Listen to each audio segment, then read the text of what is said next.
Hello, hello, hello.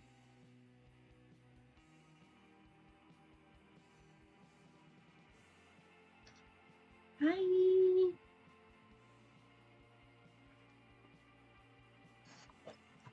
Good afternoon. It is very cold and rainy and dreary today. So I am all cozied up. I got my Scout next to me.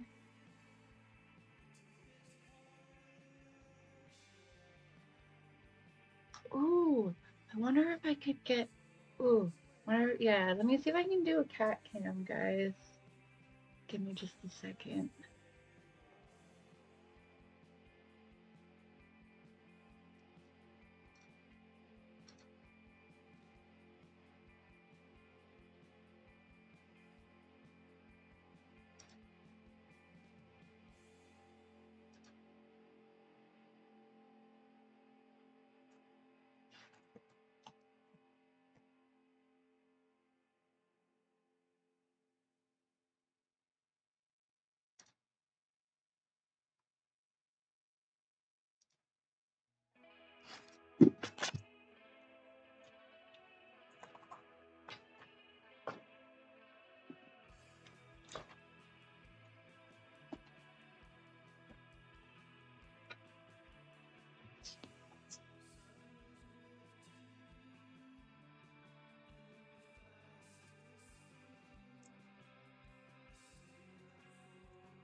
She also may be unamused by my shenanigans, if I can get this.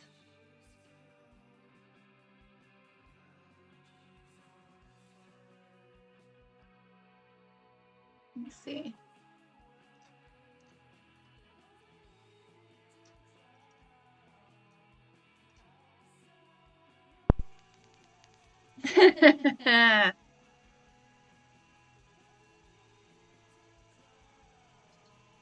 Let's see.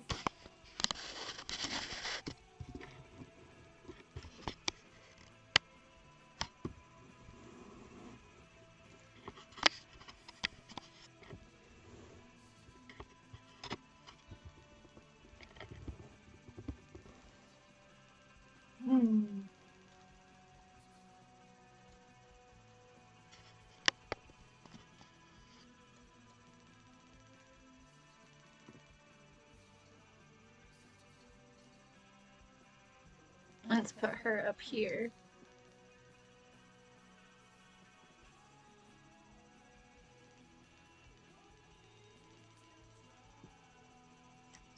Oh, did it freeze my other video? Crap. Let me fix that.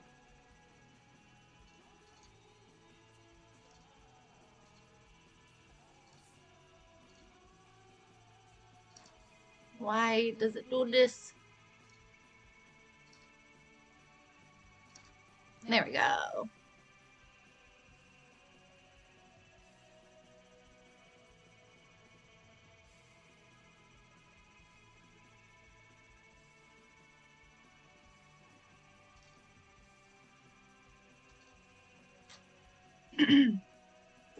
Oh, hi Michelle, welcome in. I'm just setting up a little cat cam.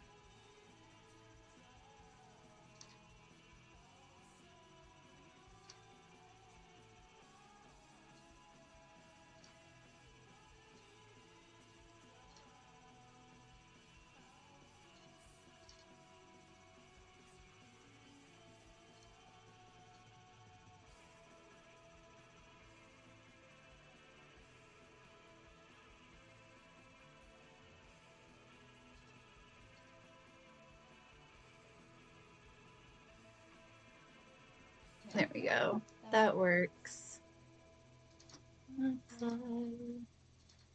There we go. I'm doing okay. I'm just gonna set up a little study stream.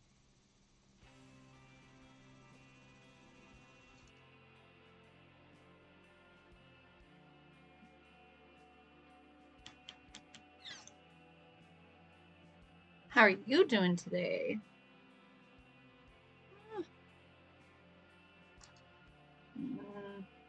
That's not it. There we go. Oh, what? There. Does that work? There we go. Is there still an echo? Oh, hold on. Is it on the wrong thing?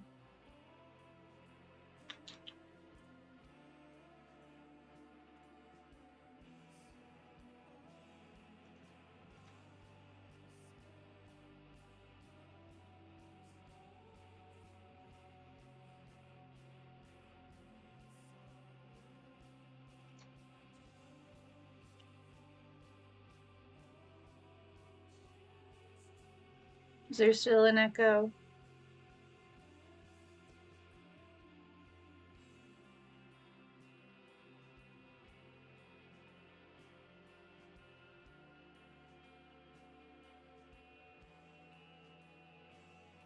Okay, good. Thank you. Oh, hi, Son of Ferdinand. I'm playing our music in the background. So I'm live on Facebook and Twitch at the moment. And Scout is up there in the corner.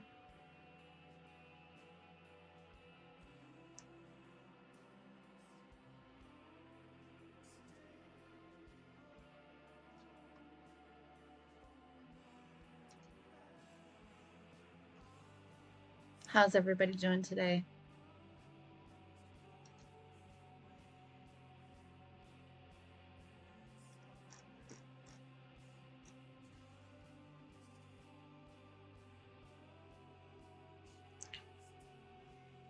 Let's see. There we go. Unpaid care work. All right, let me turn this music off. And then we can get into studying. Yep, Scout Cam.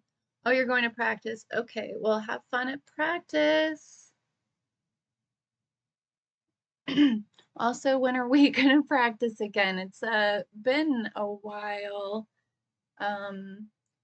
Maybe we should poke at our other bandmate and be like, yo, let's do some things. Also, I want you to help me figure out my new keyboard because it's crazy. It's crazy. Anyway, we'll have fun at practice. All right, so we were looking at on the last stream the workforce. What's going on with my things? There we go. It's a little bit whatever. I don't care.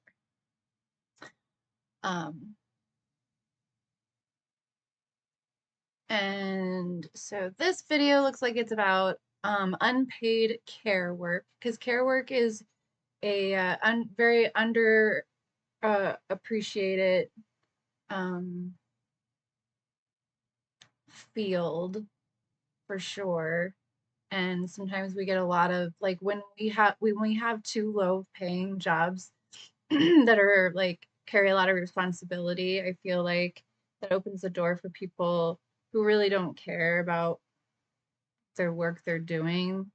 They just are looking for anything that they can get. So when we lower like the standards for jobs, that makes sense. I'm only spitballing some like ideas about things. But I'm gonna shut up and play the video now. Work is the kind of work that people do in taking care of each other and building up each other's capabilities. In particular, very young children, people who are sick, need a pretty significant amount of attention and care. And very often it is women who do this kind of work. The main characteristic of unpaid work is that it's not directly paid or remunerated. Now, in theory, this kind of work should be counted as part of GDP.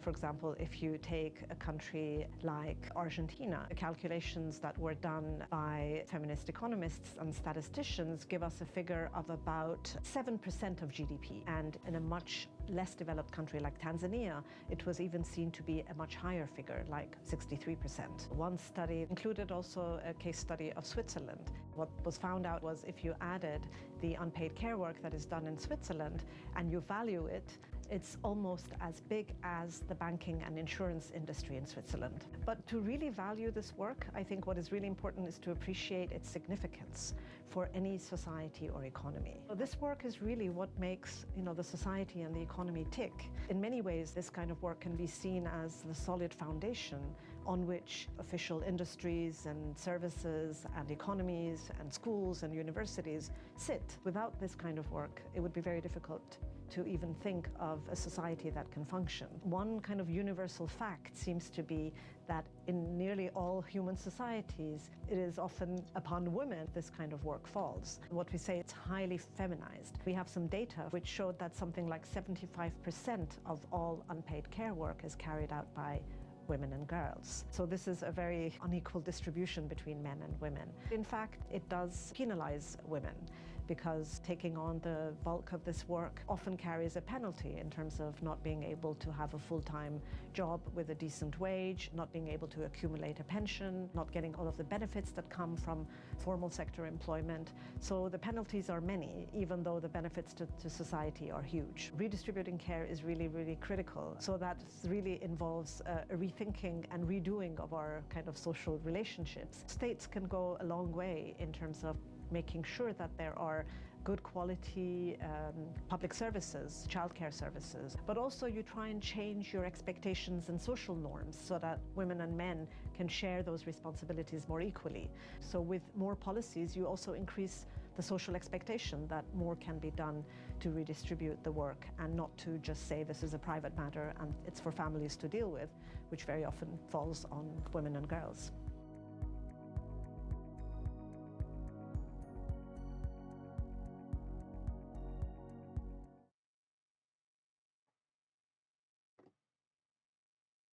All right.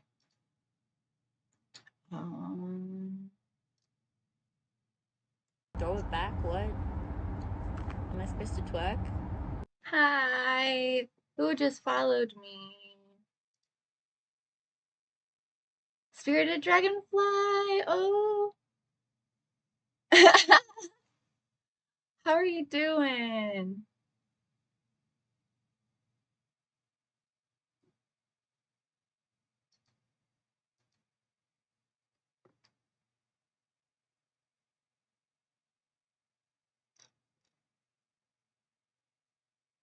Thank you for the follow. Oh, it's you. You found me on Twitch. Yeah, usually if you put my name Animiki or Great Catsby _ Great Catsby, you usually can find me. The only one that is different is Instagram, because I couldn't get Great Catsby _ so there's an underscore. There's 2 underscores, Great and then _ Catsby _. But thank you for the follow over on Twitch, because sometimes I go live only on Twitch for certain things, and sometimes I go live only on YouTube for certain things, and none of my VODs on Twitch are saved. And I'm gonna be starting to be selective about which of my lives I save on YouTube. I may just start. That might put. Never mind. That might put too much work on my plate. Never mind. I'll have to come back to that. But yeah. Oh, cool. Yeah, I want to start playing Life is Strange with the community because I think that would be fun. The new one just came out. Um, so hi, Carrie Ann. I'm good. How are you doing? I'm just very tired from yesterday. I went to HorrorCon. I made a short little video about it.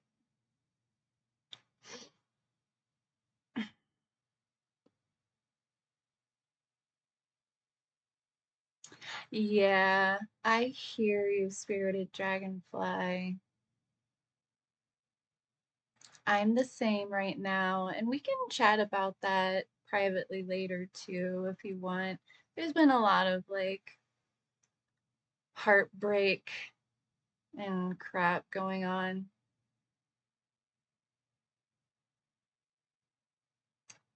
Oh, yeah. I tried to go live. I went live for like a split second, but honestly, like there was too much going on and not enough like Wi-Fi signal. And I had my walker.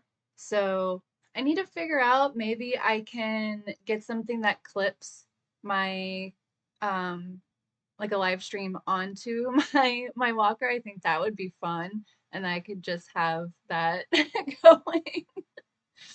But I think I might have to get two phones if I want to like be able to take pictures and video and stuff and do live streaming. I think that'll be a lot. I don't go to enough conventions or go out enough in real life to do that kind of thing.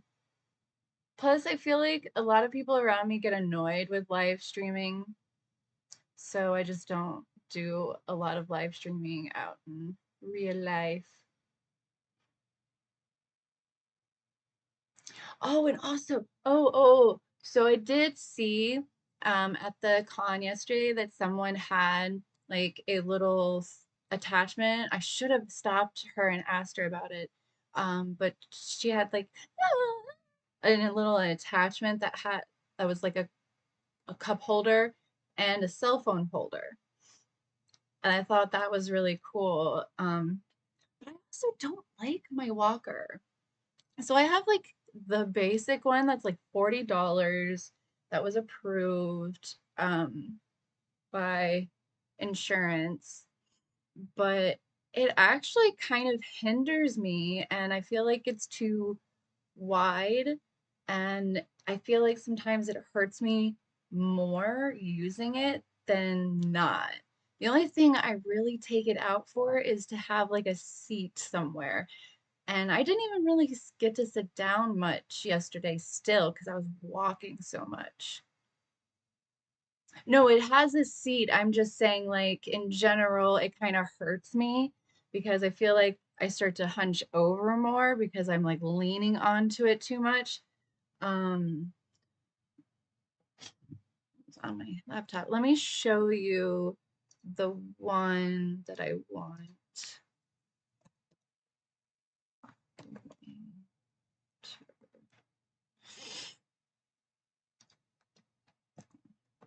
I think uh, no, not those. Let me see. If I scroll, maybe it will pop up.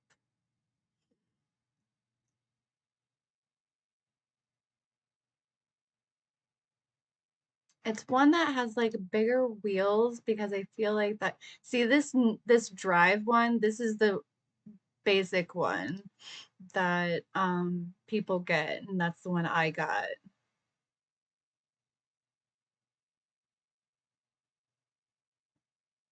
Oh, that would be nice being able to like rest my elbows. Oh, that might take pressure off. Is that still a seat?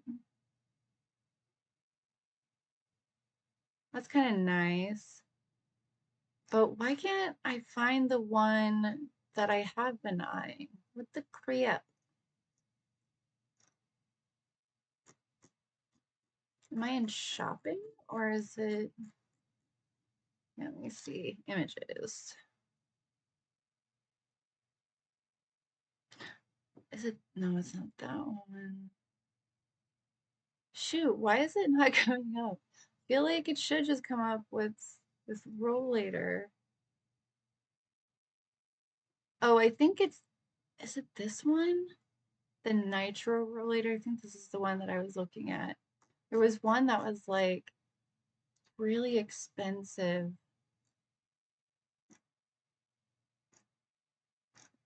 Uh, I don't know which one it is now. But it had like, I think chunky wheels, which would be better going over tougher ground. And there is one, wonder if I just put this in, will it come up?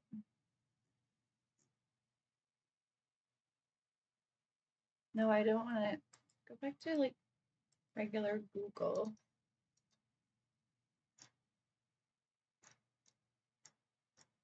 Anyway, I don't know why it's not popping up. But the other one I was looking at was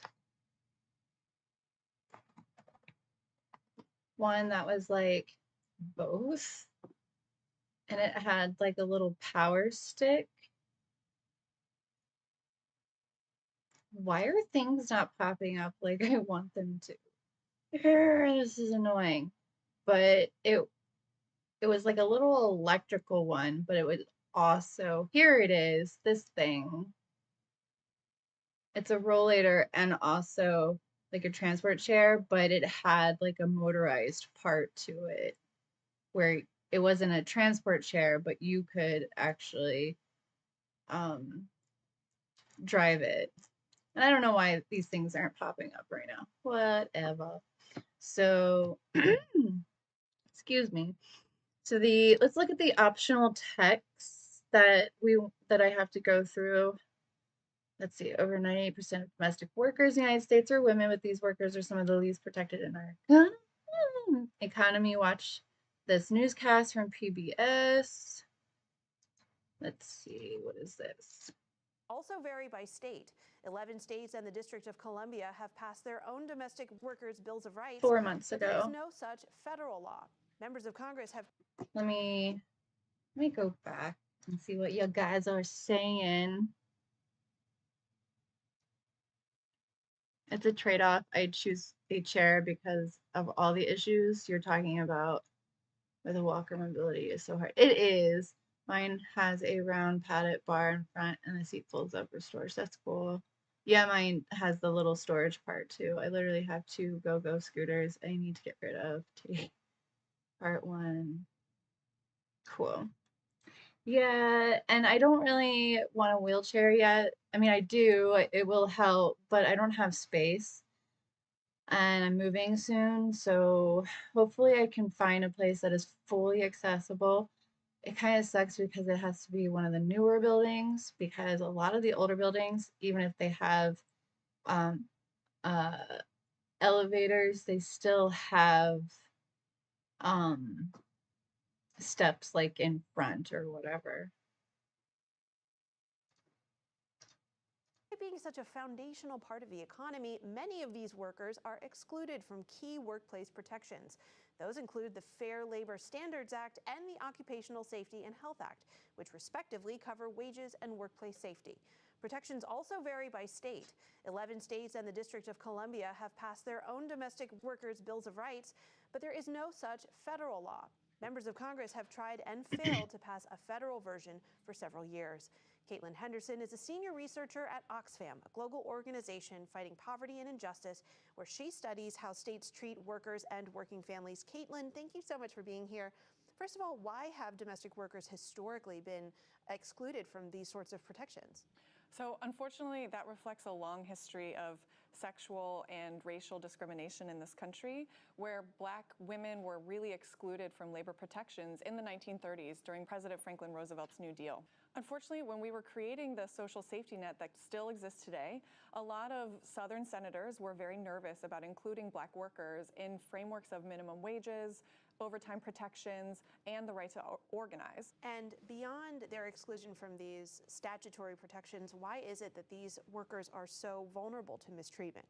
As you mentioned earlier, domestic workers are excluded from the Occupational Safety and Health Act, which means that a lot of protections most workers have for their workplace does not extend to domestic workers, because usually that means people's homes. So they're very exposed to issues of discrimination and harassment. Domestic workers are also not included in the Civil Rights Act from the 1960s, so they're uniquely exposed to types of vulnerabilities most workers don't have. The majority of domestic workers in the United States are women, women of color, and especially immigrants. And as another collective of workers that has also been excluded from the National Labor Relations Act, which establishes the right to unionize, a lot of these workers feel uniquely exposed and vulnerable and not as comfortable bringing up issues to their employer, especially since they are very classically at will, and their employers, which is again often families, individuals, can terminate their employment at any time. As you mentioned, there are efforts to correct these issues. What is happening on the federal level? So we have in front of Congress today a bill that's called the Domestic Workers Bill of Rights, which is a very exciting piece of legislation. As you mentioned, a similar piece of legislation has passed in 11 states and DC and Puerto Rico and several cities. So we know that it works really well. This would be a piece of legislation that establishes minimum wage provisions. Oh, I don't know if you saw the the beginning or like right before you came in, we watched a video on the unpaid caregivers or care workers. It was this one. What is the real value of unpaid work? On the UN Women channel. Unpaid care work. See, this one. Overtime protection, protection at work from harmful chemicals. But she for might example, still protection talk against about it. discrimination and harassment, and the ability to collectively organize. There have been efforts for several years now to pass this Bill of Rights. Why does it keep getting stalled, apparently? We're waiting for the political will from a lot of individuals to see the value in this. We know, as you mentioned, domestic workers are the workers that let all other work happen. So these are intrinsically valuable, absolutely essential workers to our economy. Hopefully people will change their minds and realize the importance of this sooner than later. Another piece of this seems to be making sure that workers know their rights. Why is it such a challenge to reach these workers where they are and close that awareness gap? It's so hard when your workplace is someone's home and you work by yourself. One of the best ways to organize workers is when you find them in a collective, and domestic workers usually work alone or in a vacuum. So it's taken a lot of time for the National Domestic Workers Alliance, among other organizations, to reach out, build community, and collectively organize these workers. What sort of mistreatment typically happens to this segment of the workforce? Because they're working alone at the house, often they are extremely exposed to issues of sexual harassment, discrimination, exposure to chemicals in the cleaning products, as an example. There's also a tendency to not pay workers if they are canceled upon, if their shift is canceled at the last minute. So it's hard for these workers to have a plan in terms of if they have their own caregiving responsibilities. How did the COVID pandemic affect the domestic workplace? Ooh. COVID was a huge problem, especially since we were all told to go home, shelter at home, and that's usually the It was a huge problem for a lot of so it was an incredibly economically vulnerable moment for domestic economics that we're still trying to economical solve for today. It seems contradictory entities that a part of the workforce that is so foundational to the American economy is also treated as part of the periphery. Does that perception need to change? And if so, how does that happen? Absolutely. Care work really is the work that makes all other work possible. And I think the COVID-19 pandemic did an important thing in terms of allowing all of us to recognize how crucial care work is, whether it's childcare, elder care, care for people with disabilities, or domestic work. That's Caitlin Henderson. Because here's the, oh wait, hold on. Oxfam, thank you so much for being here. Is that the end? Okay. Yeah, that was the end. So, yeah, one of the things about the pandemic that a lot of people didn't realize was preschools and daycare were still needing to operate. So we were considered essential workers, whereas public school, private schools, like anything above preschool age, was dealt with differently. So it was very challenging, very, very challenging. It kind of broke my spirits, broke a lot of people's spirits. I ended up having to leave that job and taking a whole year off from life because I couldn't deal in 2021. Plus, two huge things happened to me in 2021 that I still don't really like to discuss, that still to this day affect me in really big ways sometimes. But, it is what it is. We have to move on. I know I sound stupid saying that. We have to move on. But yeah, sometimes I can't process something for years. It takes me a while. All right, let's see. To learn how the gender gap wage impacts Indigenous women, check out this article. What is this one? In Ms.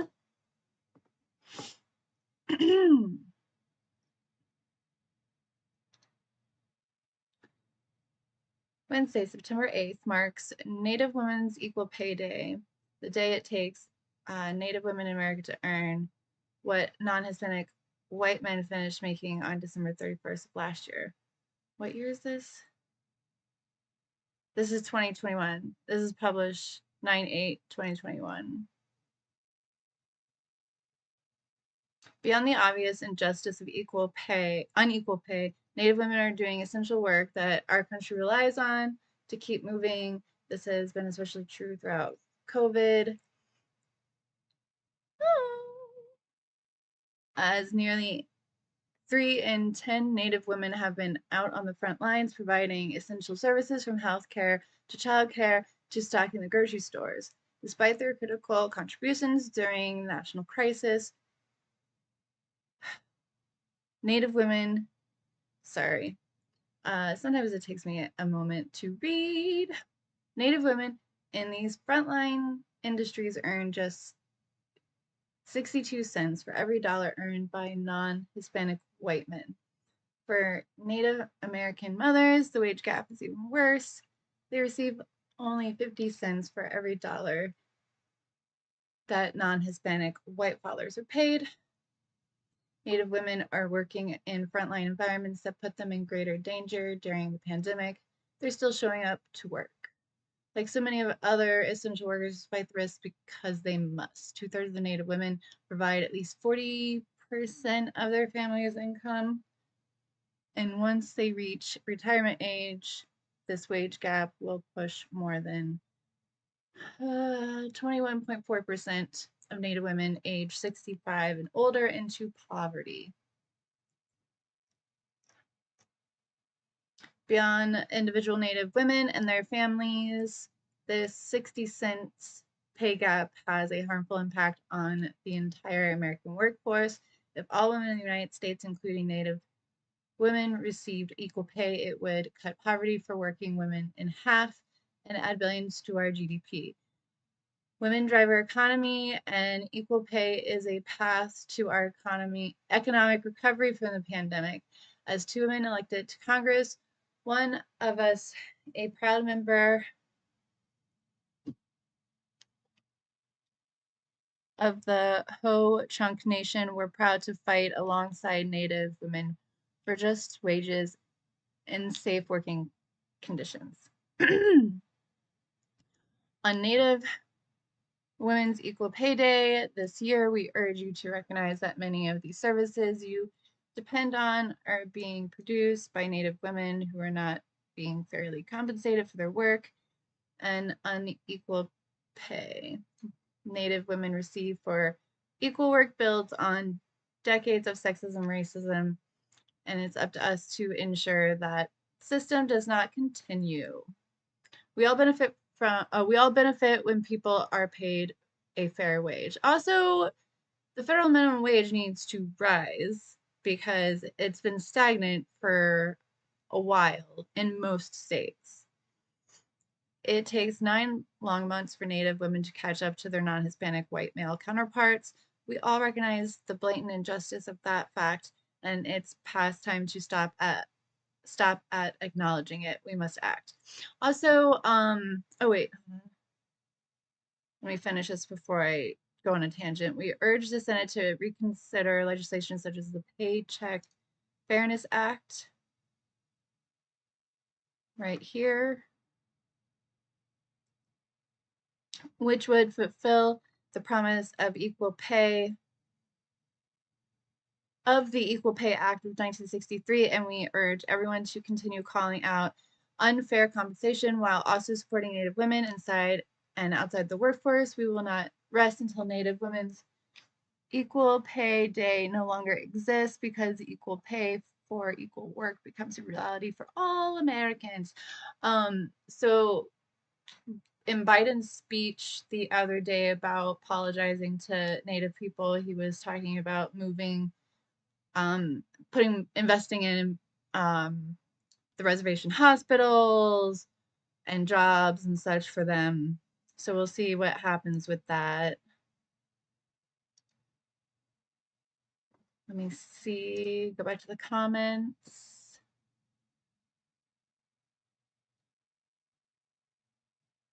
Hard to get paid if work is canceled at the last minute. Yeah, if my client cancels, I don't get paid because the government won't pay for a canceled shift. Yeah. Yeah. True that.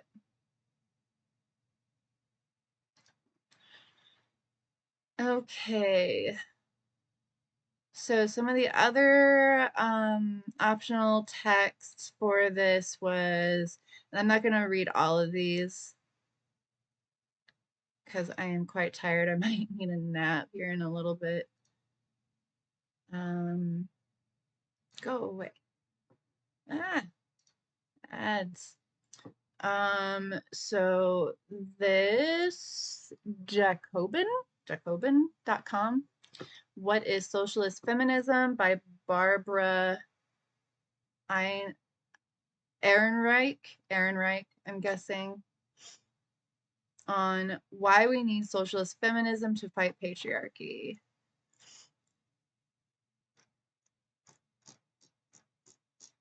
That seems like a really long article, which I will read maybe later. It is the optional text.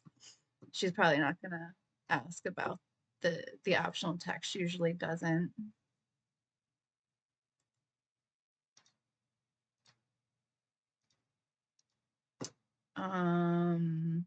To learn more about workplaces, or how workplaces can better include transgender and gender diverse people.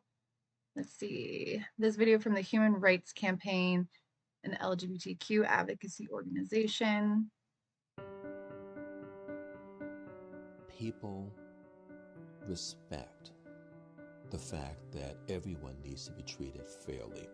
A workplace in which transgender people Aw, are hi, included Jacob. is a workplace in which everyone. Let's see. But you really need to have a process. Where they inadvertently out. We have to stop it. It gets in the way of being creative, productive.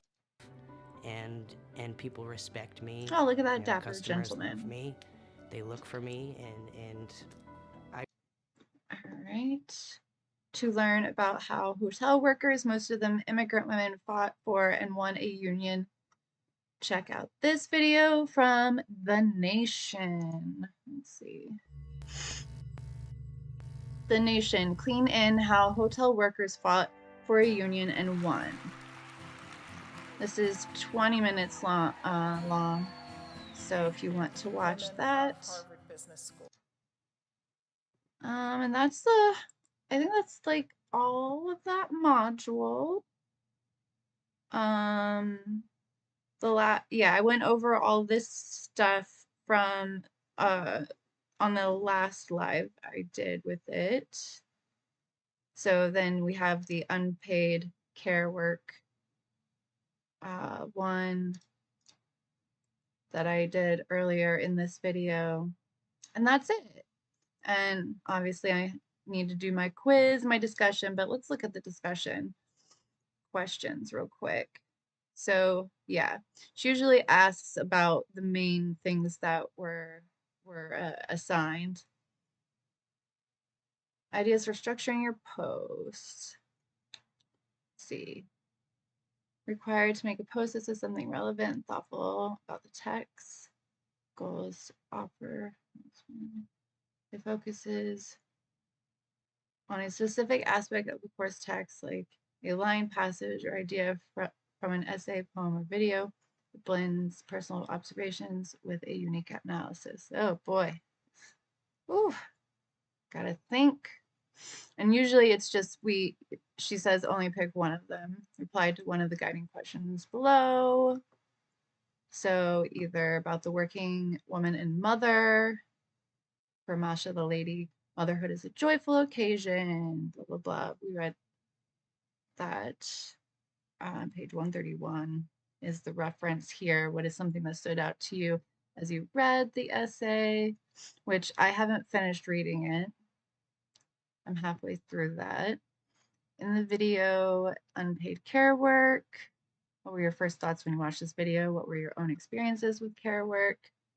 Is care work something you do regularly? Is it something you value?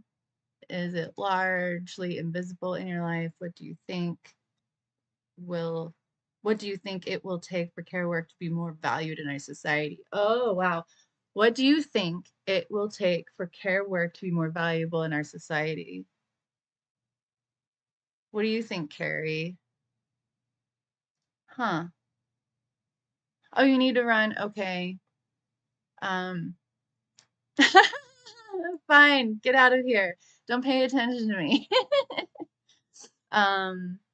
But if you come back and look at this, Carrie Ann, please leave your comments. And then, or I could do the guiding question 3. In what ways might the gender division of labor and devaluation of care work that we're exploring be responsible for the struggles of boys and men that we learned about in the last module, which was the text for the Miseducation of the American Boy and the video on male inequality explained. In what ways might the gender division of labor and the devaluation of care work that we're exploring be responsible for the struggles of boys and men? So this is why I like this class. Like, I don't claim to know everything about everything, obviously, even though this speaks to most of my identity, if not all of it. I'm part of the LGBTQ. I'm disabled and a teacher, and so my baby. Hold on. This is so cute. Look at this thing.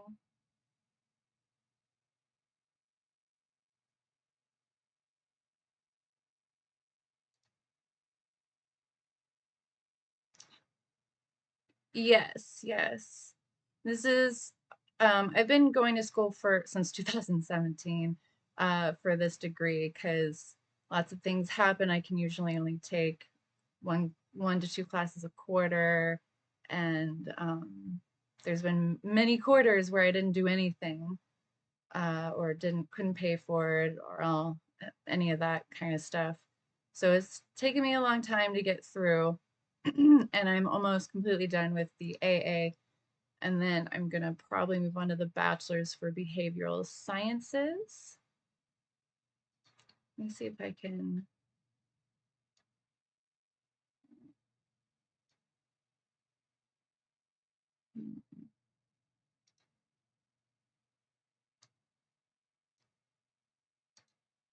Oh.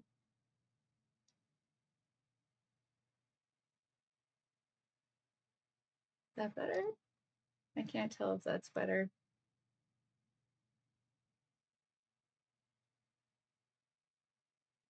I love this little bean. This little bug. My bug. Yes. With thumbs. She's also purring right now. She's purring right now.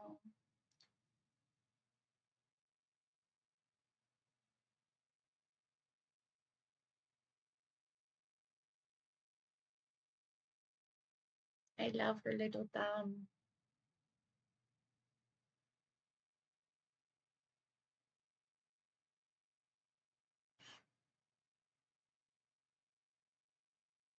Anyway.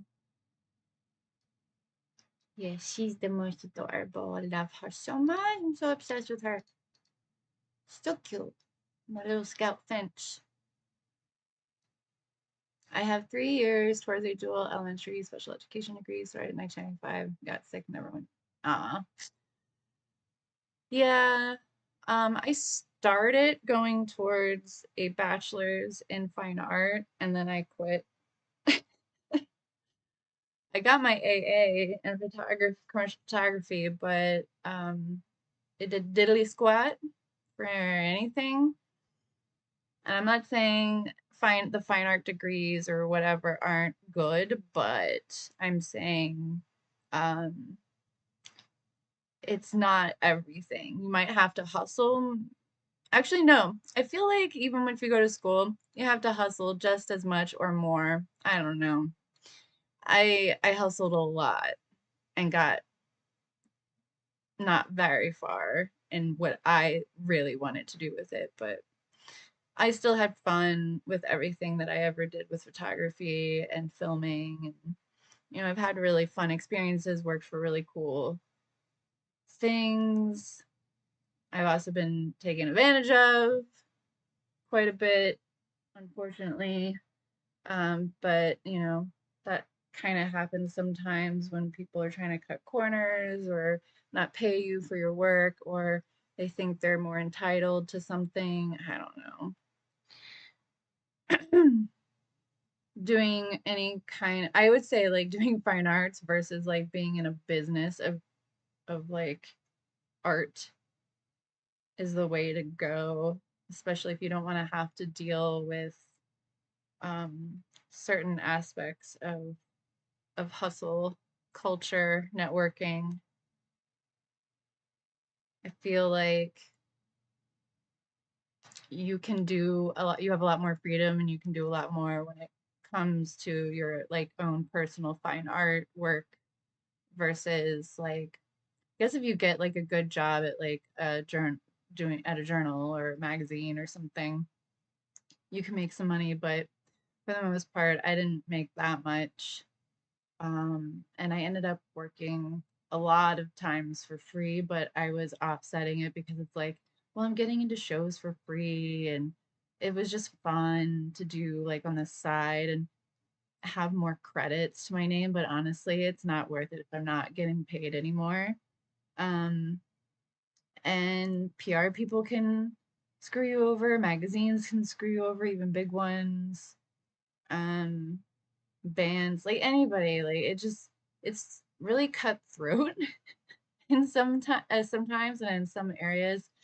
I've done wedding photography, but I don't particularly love it because it's so stressful. I only do that word of mouth. Um, Never really marketed myself as a wedding photographer. And I also did wedding videography and photography assisting. And I liked that a little bit more because I had a little less off of my shoulders. I could just focus on the task instead of dealing with all the business part of it. So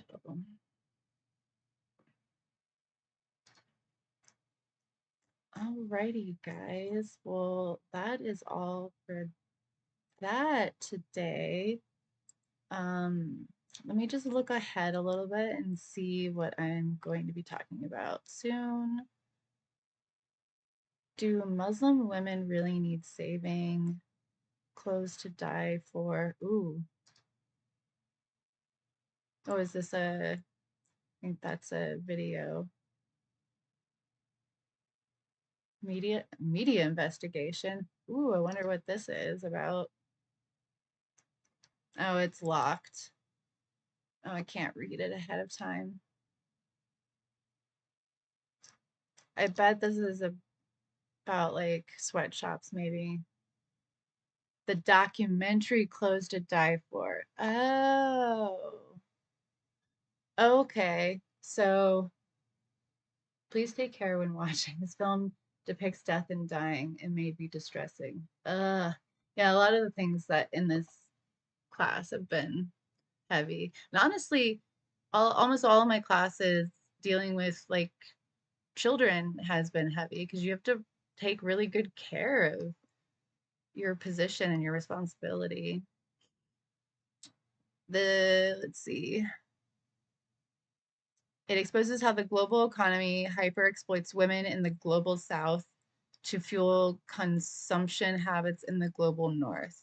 This film chronicles the collapse of the Rana Plaza building in Bangladesh in 2013. The collapse is considered the worst industrial disaster in the 21st century and killed over 1,000 people. I forgot if it who had like what company was doing stuff out of this building because I remember hearing about that. I wonder if it was like Walmart or something.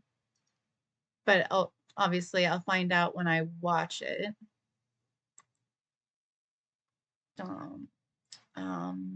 I don't have anything else for today. So,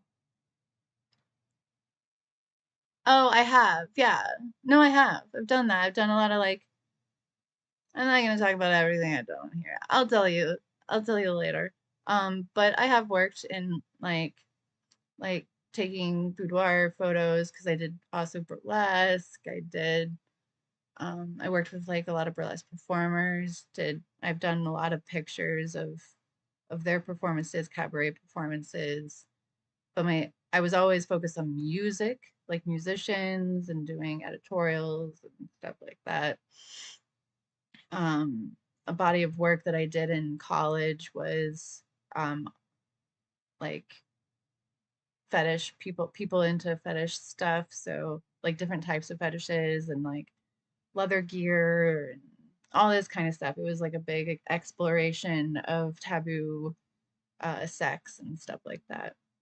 But anyway, guys, let's make her bigger and say good night, Scout, to wherever you are in the world. And trust me, she's purring her little heart out.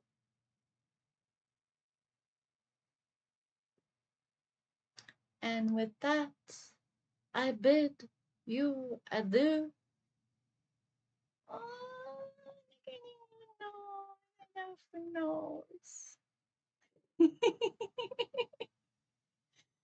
My little cutie. I call her my bug because I used to call my other cat my bean, the one that I had to put down in December. Aww. Well, I love you guys, and I hope you stay safe and stay hydrated, stay warm because it's starting to get cold. And how many more days do we have until Halloween? 1, 2, 3, 4 days. Yay. Also, let me know in the comments what you're gonna do or what you're gonna be for Halloween. Want to hear about everybody's plans. All right. Love to you all. Peace out. And I'll see you next time. Bye-bye.